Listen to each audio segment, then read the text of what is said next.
Hi, I'm Ron. I'm a nurse for, I think.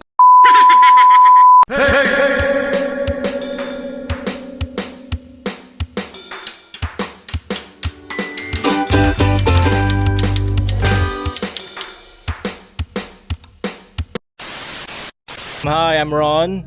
I'm an ER nurse, and I've been here in the US for 2 months already. And I chose Advanced USRN because they really helped me a lot when it comes to processing my documents and applications here in the US. And when we arrived here sa US, talagang hands-on si Doc Ferds sa mga nurses, even in looking for an apartment, looking for cars, lahat. We are very much guided by Doc Ferds and Doc Claire. So honestly, life here in America is not that easy. Lalong-lalo na pag yung bagong dating kami dito. It was somehow hard, most especially when it comes to adjusting, not just with the weather, with the climate, but of course with the different environment, with the people, with the culture. Maraming pagdadaanan, but as what I've said, you will overcome those challenges. And right now, I'm already working. I'm having my clinical duty at Advent Health, Daytona Beach, and so far, the experience is good.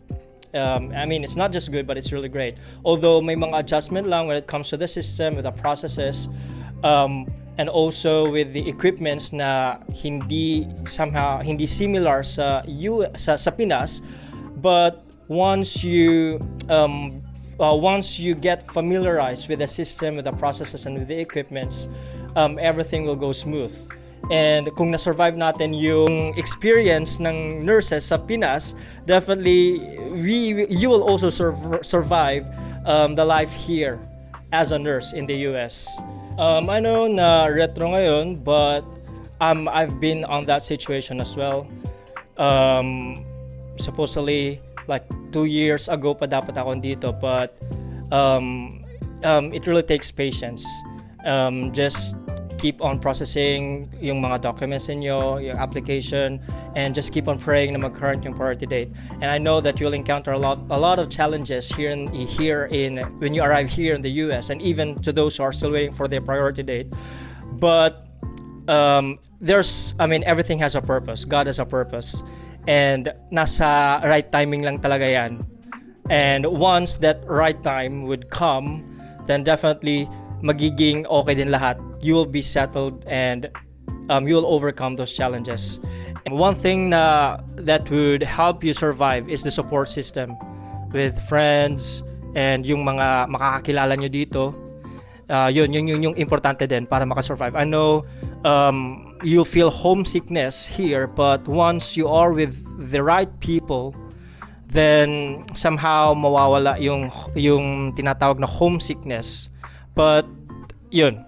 But anyway, choose Advanced USRN because definitely you will be guided and you'll be supported by Doc Ferds and Doc Claire. So to cut the story short, just keep on praying and just keep that faith in you.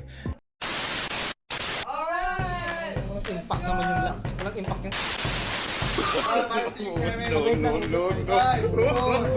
No. Anong intro doon?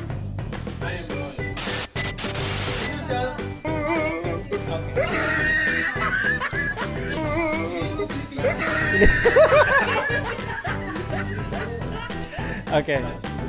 So choose Advanced USRN and you'll be in good hands. With Metro Bank. Hey!